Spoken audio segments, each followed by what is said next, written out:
I did nearly 80 interviews for the book. About 50 of them have ended up in the book. Others in the end changed their mind, or for whatever reason they couldn't do it. But eventually all of the stories will end up in a play. So that's the third part. We have the book, the photographic exhibition, and eventually we will have the play. And I'm absolutely certain that the play will eventually come to Limerick and will go to the Lime Tree Theatre.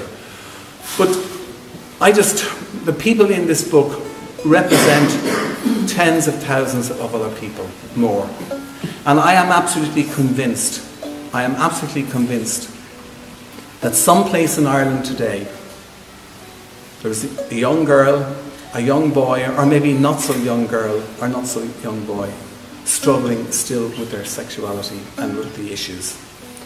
But if they read this book, if they read the stories, but I am so proud of everybody who's in this book, and it's just amazing for it to be here in Limerick, and that is just what is so fantastic, that the story goes on, that we just don't forget it. So thank you very much for coming tonight.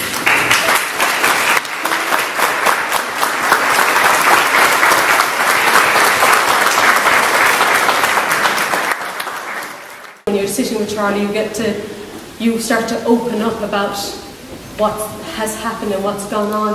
And I was telling Charlie about one incident that happened 3 years ago here in Limerick, and he put it into the book about, I was out one night and with a lot of people who were in the room here actually, down inside Dolan's, and I had left and Susan was going to come and pick me up as she did every time, and I don't drink, so she was, I was outside front waiting for her to come along, and this young lad, he was only 19 years old, came out after me, was standing only a few feet away from me, and 3 people walked past me and screamed all sorts of obscenities. I'm not going to have him recording devices, at him and attacked him right in front of me, and I was there. They went off happily on their way, and I saw it completely with my own eyes. The poor boy, his face was destroyed, and I was there holding him, waiting for the police, waiting for the ambulance, covered in this boy's blood.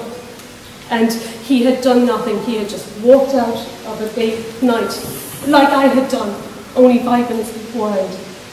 And his life was changed that night, and my life was changed that night. I haven't been able to go out since that night because I'm still in Limerick. It changed it completely. Seeing this boy who was only 2 years older than my son, just completely destroyed from a random act of complete and utter homophobic violence in this city, and it continues to go on. And that's why it's important that this book and this story and this exhibition, and however much I look at my life and go, I'd rather not the public know about my personal life, about my family and about my children, and how we're raising the situation. It's so important, as Jenny said and as Carolyn said, that we do stand up and say, look, we're terrified of showing our faces because we know that we might be the next person who's attacked. But we need to do it so that other people can stand up with us.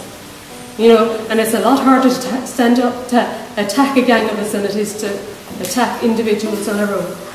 So that's where I'm going to leave it, that we all stand up together, and we all stay strong together and move, that this isn't just an Ireland thing, that we did get equality in marriage, in just marriage. We still need to get equality across a lot more stations in this country, a lot more places. We are not equal.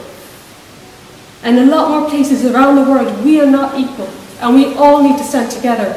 And we all need to work hard to make that happen.